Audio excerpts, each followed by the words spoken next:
Уважаемые граждане России, Chers citoyens russes, дорогие друзья, chers amis, сегодня aujourd'hui, считаю необходимым il me semble nécessaire к трагическим de revenir sur les événements tragiques происходящим qui se déroulent dans le Donbass и ключевым et вопросам sur les questions clés liées à la sécurité de la Russie. Начну с того, о чем говорил. Je vais commencer par ce que j'ai dit dans mon discours du 21 février de cette année. Речь о том, что вызывает у нас Je me réfère à ce qui nous préoccupe particulièrement, о тех à savoir les menaces fondamentales que font peser sur notre pays de manière démesurée et arrogante, pas à pas, année après année, les hommes politiques occidentaux irresponsables. Il s'agit de l'expansion de l'OTAN vers l'Est, du fait que ces infrastructures militaires s'approchent des frontières de la Russie. On sait très bien que depuis 30 ans, nous nous efforçons, avec persistance et patience, de parvenir à un accord avec les principaux pays de l'OTAN sur les principes de sécurité égale et indivisible en Europe. En réponse à nos propositions, ça n'a toujours été que soit des tromperies et des mensonges cyniques, ou des tentatives de pression et de chantage, alors que l'Alliance Atlantique, malgré toutes nos protestations et préoccupations, ne cesse de s'élargir. La machine de guerre est en marche, et, je le répète, elle s'approche très près de nos frontières. Pourquoi tout cela arrive-t-il? Pourquoi cette attitude arrogante consistant à parler dans l'optique de sa propre exclusivité, infaillibilité et permissivité? D'où vient cette attitude indifférente et dédaigneuse à l'égard de nos intérêts et de nos demandes absolument légitimes? La réponse est claire. Tout est clair et évident. L'Union soviétique s'est affaiblie à la fin des années 80, puis elle s'est effondrée. Tout ce qui s'est passé à l'époque est une bonne leçon pour nous aujourd'hui. Cela a mis en exergue que la paralysie du pouvoir et de la volonté est le premier pas vers la dégradation complète et l'oubli. Dès que nous avons perdu notre confiance en nous-mêmes, un certain temps, l'équilibre des pouvoirs dans le monde a été rompu. Cela a conduit à une situation où les traités et accords existants ne sont plus réellement en vigueur. La persuasion et les demandes n'ont aucun effet. Tout ce qui ne convient pas aux détenteurs de l'hégémonie, aux grands de ce monde, est qualifié d'archaïque, obsolète et inutile. Et inversement, tout ce qui leur semble avantageux est présenté comme la vérité ultime, est imposé à tout prix, de manière insolente, par tous les moyens. Ceux qui ne sont pas d'accord finissent à genoux. Ce dont je parle maintenant ne concerne pas seulement la Russie, et nous ne sommes pas les seuls à être préoccupés par cela. Il s'agit de l'ensemble du système de relations internationales, et parfois même les alliés des États-Unis eux-mêmes.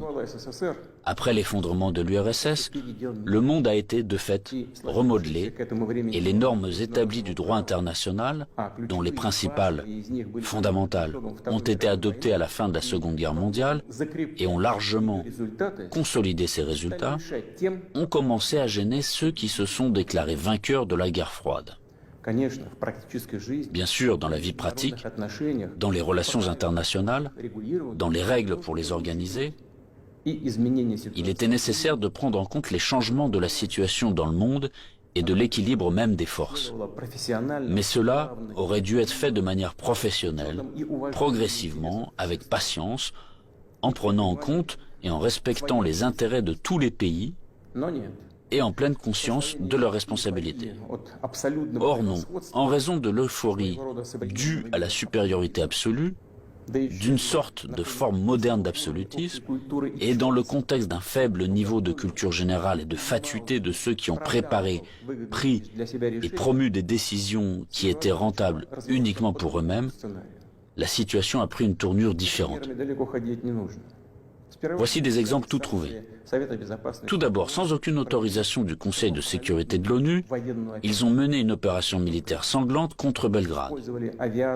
Ils ont utilisé des avions, des missiles en plein cœur de l'Europe. Plusieurs semaines de bombardements continus sur des villes pacifiques, sur des infrastructures vitales.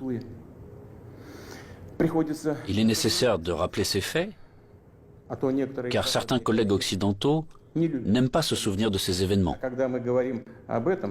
Et quand nous en parlons, ils préfèrent faire référence non pas aux normes du droit international, mais aux circonstances qu'ils interprètent comme ils l'estiment nécessaires. Puis est venu le tour de l'Irak, de la Libye et de la Syrie. L'utilisation illégitime de la force militaire contre la Libye, la dénaturation de toutes les décisions du Conseil de sécurité de l'ONU sur la question libyenne ont conduit à la destruction complète de l'État, au fait qu'un énorme foyer de terrorisme international est apparu, au fait que le pays s'est trouvé plongé dans une catastrophe humanitaire dans l'abîme de la guerre civile qui a duré plusieurs années et se poursuit encore, la tragédie à laquelle des centaines de milliers, des millions de personnes ont été condamnées, non seulement en Libye, mais dans toute cette région, a provoqué un exode migratoire massif de l'Afrique du Nord et du Moyen-Orient vers l'Europe. Un sort similaire a été réservé à la Syrie. Les opérations militaires de la coalition occidentale sur le territoire de ce pays, sans le consentement du gouvernement syrien et sans la sanction du Conseil de sécurité de l'ONU, ne sont rien d'autre qu'une agression, une intervention. Cependant, l'invasion de l'Irak, qui n'avait aucun fondement juridique non plus, occupe une place particulière. Comme prétexte, ils ont choisi les prétendues informations fiables dont auraient disposé les États-Unis sur la présence d'armes de destruction massive en Irak. Pour preuve, le secrétaire d'État américain agitait publiquement devant le monde entier un tube rempli de poudre blanche assurant tout le monde qu'il s'agissait d'une arme chimique en cours de développement en Irak. Et puis il s'est avéré que tout cela était une manipulation, du bluff. Il n'y avait pas d'armes chimiques en Irak. C'est incroyable, surprenant, mais le fait est là. Il y a eu des mensonges au plus haut niveau étatique et du haut de la tribune de l'ONU. Et en conséquence de cela, il y a eu des sacrifices énormes, des destructions, une progression incroyable de terrorisme. En fait, on a l'impression que pratiquement partout, dans de nombreuses régions dans le monde, là où l'Occident vient mettre en place son ordre, cela se termine en blessures sanglantes qui ne cicatrisent pas, en plaies que sont le terrorisme international et l'extrémisme. Tout ce que j'ai évoqué en est l'exemple le plus flagrant, mais ce n'est en aucun cas le seul exemple du mépris du droit international. S'ajoutent à cela les promesses faites à notre pays de ne pas étendre l'OTAN d'un pouce vers l'Est. Je le répète, ils ont menti, ou en termes populaires, ils nous ont tout simplement arnaqués. Oui, on entend souvent dire que la politique est quelque chose de sale, peut-être, mais quand même pas à ce niveau-là. Après tout, un tel comportement de tricheur contredit non seulement les principes des relations internationales, mais surtout les normes de moralité et d'éthique généralement reconnues. Où sont la justice et la vérité ici? Ce ne sont que des mensonges et de l'hypocrisie. Par ailleurs, des hommes politiques, des politologues et des journalistes américains eux-mêmes écrivent et parlent du fait qu'un véritable empire du mensonge a été créé aux États-Unis ces dernières années. Difficile de ne pas être d'accord avec ça, c'est ainsi. Mais il ne faut pas jouer les modestes. Les États-Unis restent un grand pays, une puissance avec un rôle moteur. Tous leurs satellites non seulement leur donnent raison, avec résignation et humilité, ils se joignent à leur rhétorique pour n'importe quelle raison, mais ils copient également leur comportement. Ils acceptent avec enthousiasme les règles proposées. Par conséquent, nous avons toutes les raisons d'affirmer avec certitude que l'ensemble de ce qu'on appelle le bloc occidental, formé par les États-Unis à leur image, est, dans cet ensemble, cet empire du mensonge. Quant à notre pays, après l'effondrement de l'URSS, malgré toute l'ouverture sans précédent de la nouvelle Russie moderne, la volonté de coopérer honnêtement avec les États-Unis et d'autres partenaires occidentaux, et dans les conditions d'un désarmement quasi unilatéral, Ils ont immédiatement essayé d'aller jusqu'au bout, de nous achever, de nous détruire complètement. C'est exactement ce qui s'est passé dans les années 90, au début des années 2000, lorsque l'Occident, dit collectif, a soutenu très activement le séparatisme et les gangs de mercenaires dans le sud de la Russie.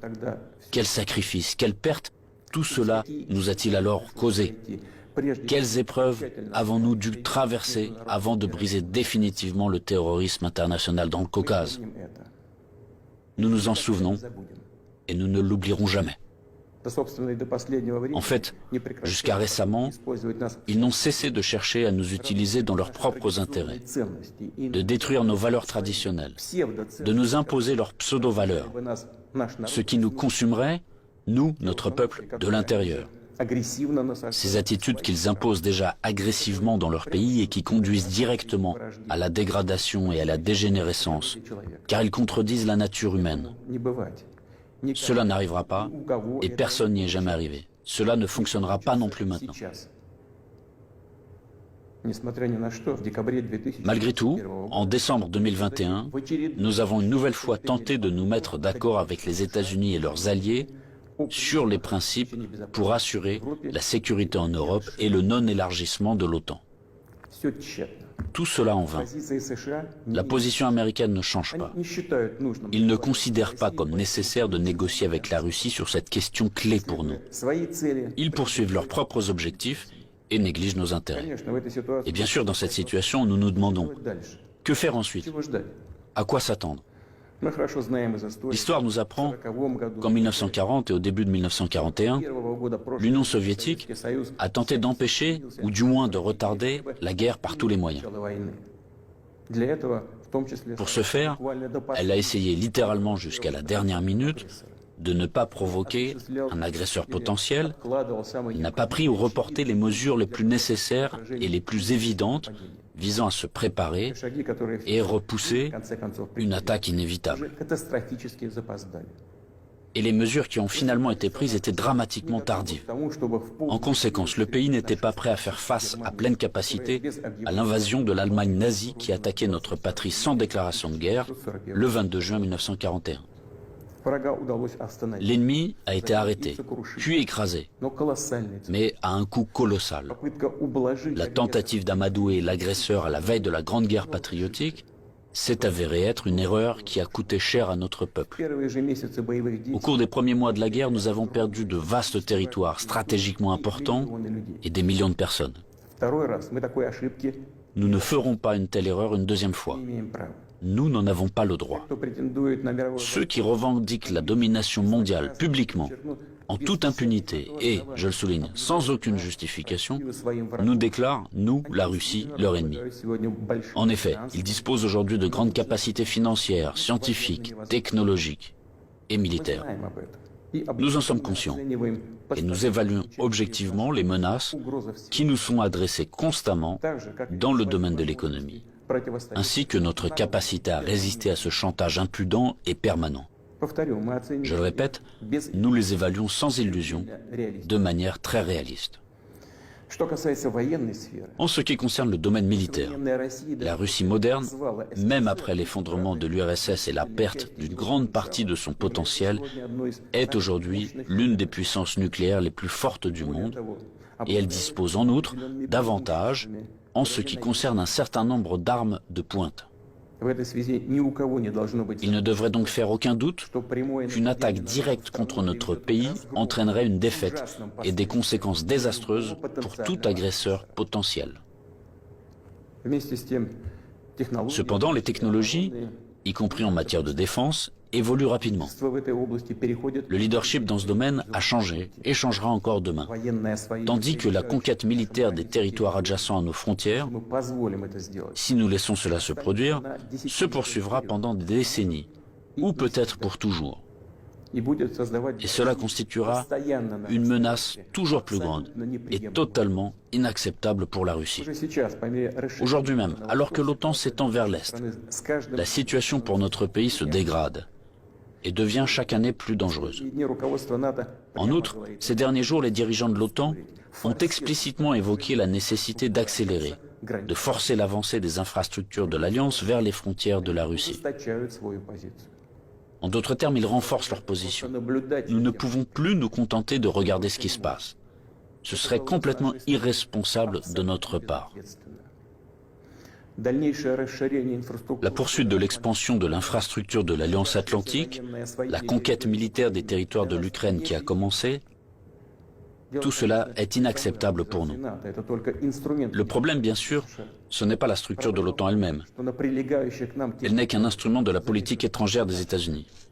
Le problème est que sur les territoires qui nous sont adjacents, je vous le fais remarquer, sur nos propres territoires historiques, une anti-Russie est en train d'être créée, qui a été placée sous un contrôle extérieur total, qui est colonisée de manière active par les forces armées des pays de l'OTAN, et où il y a un afflux d'armes les plus modernes.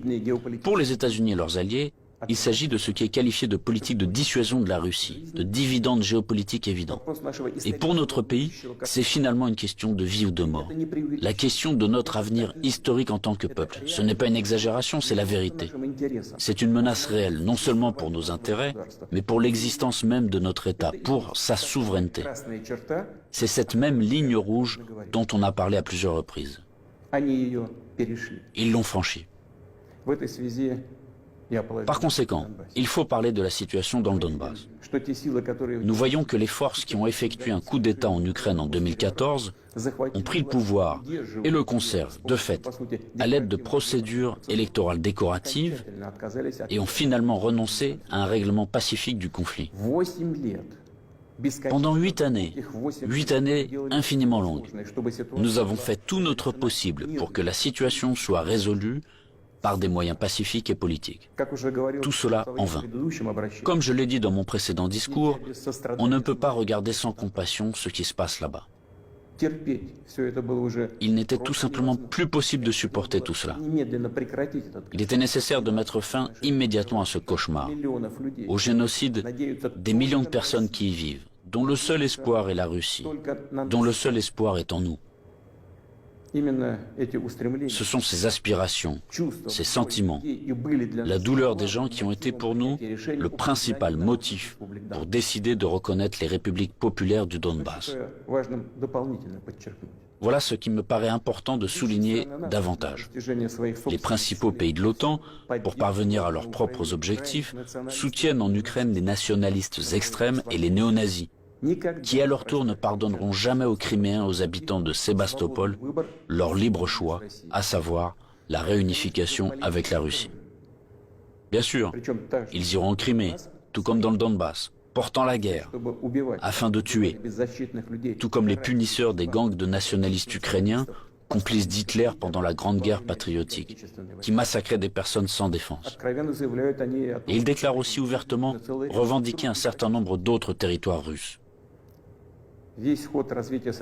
Tout le cours des événements et l'analyse des informations reçues montrent que l'affrontement de la Russie avec ses forces est inévitable. Ce n'est qu'une question de temps. Ils se préparent, ils attendent le moment favorable. Maintenant, ils revendiquent également la possession d'armes nucléaires. Nous ne laisserons pas faire ça. Comme je l'ai déjà mentionné auparavant, après l'effondrement de l'URSS, la Russie a accepté de nouvelles réalités géopolitiques. Nous respectons et nous traiterons avec respect tous les pays nouvellement formés dans l'espace post-soviétique. Nous respectons et respecterons leur souveraineté, comme en témoigne l'aide que nous avons apportée au Kazakhstan qui a fait face à des événements tragiques et à un défi lancé à son statut d'État et à son intégrité.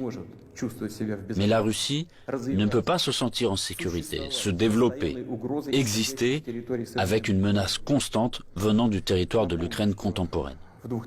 Je rappelle que dans les années 2000-2005, nous avons riposté militairement aux terroristes du Caucase, défendu l'intégrité de notre État, préservé la Russie. En 2014, nous avons soutenu les Criméens et les résidents de Sébastopol.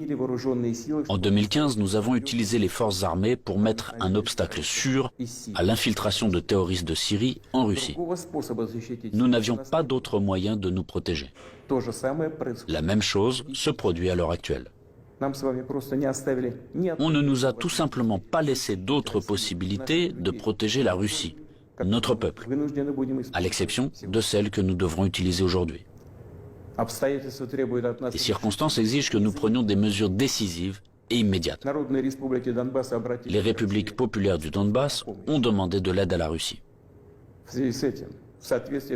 À cet égard, conformément à l'article 51, partie 7 de la Charte des Nations Unies, conformément à l'autorisation votée par le Sénat de la Fédération de Russie et en application des traités d'amitié et d'assistance mutuelle avec la République populaire de Donetsk et la République populaire de Lugansk, ratifiés par l'Assemblée fédérale le 22 février dernier, j'ai décidé de mener une opération militaire spéciale.